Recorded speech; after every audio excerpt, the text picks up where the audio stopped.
જૂનાગઢની માંગરોળ નગરપાલિકામાં રાજકીય ભડકો જે છે તે જોવા મળી રહ્યો છે। પ્રમુખ અને ઉપપ્રમુખ સામે અવિશ્વાસની દરખાસ્ત થતા હવે ચર્ચાનો વિષય બન્યો છે। જી હા, માંગરોળથી મોટા સમાચાર કે જ્યાં પ્રમુખ અને ઉપપ્રમુખ સામે અવિશ્વાસની દરખાસ્ત થઈ છે। ચૂંટાયેલા સભ્યોએ સત્તાધીશો સામે મોરચો માંડતા રાજકીય ચર્ચાઓએ જોર પકડ્યું છે।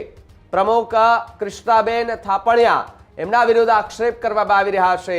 ઉપપ્રમુખ અબ્દુલ્લા મિયા સૈયદ પણ નિશાના પર જોવા મળી રહ્યા છે। ફર્નિચર જપ્ત થવાના ગંભીર આક્ષેપો કરવામાં આવી રહ્યા છે। નગરપાલિકાનો વહીવટ કથળિયો હોવાનો દાવો પણ કરવામાં આવી રહ્યો છે। બિનઅધિકૃત લોકો દ્વારા વહીવટ ચલાવતા હોવાનો પણ આરોપ છે।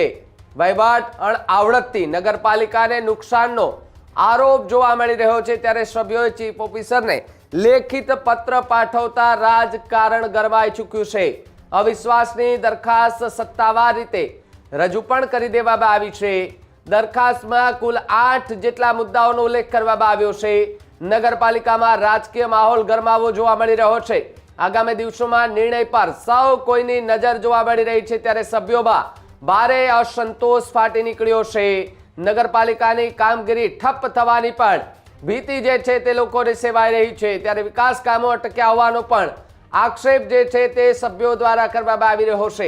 નગરપાલિકાઓને સાથે જ નગરજનોને જે સુવિધા મળતી ન હોવાની પણ ફરિયાદ ઉઠતા જોવા મળી રહી છે। ત્યારે સત્તાધીશો સામે ફરી એકવાર તપાસની માંગ ઉઠી છે। પ્રશાસન પર વિશ્વાસ ઘટ્યો હોવાનો દાવો પણ કરવામાં આવી રહ્યો છે। રાજકીય ખેંચતાણ વધુ તેજ બની હોવાનો પણ ચર્ચા અત્યારે જોવા મળી રહી છે। આ મુદ્દે સામાન્ય સભા બોલાવવાની પણ માંગણી કરવામાં આવી રહી છે। અવિશ્વાસની દરખાસ્ત પર ચર્ચાની તૈયારીઓ થઈ ચૂકી છે। માંગરોળ નગરપાલિકાનો મામલો હવે ચર્ચાના કેન્દ્રમાં જોવા મળી રહ્યો છે, કારણ કે પ્રમુખ અને ઉપપ્રમુખ સામે અવિશ્વાસની દરખાસ્ત કરતા રાજકીય માહોલ પણ ગરમાવો જોવા મળી રહ્યો છે।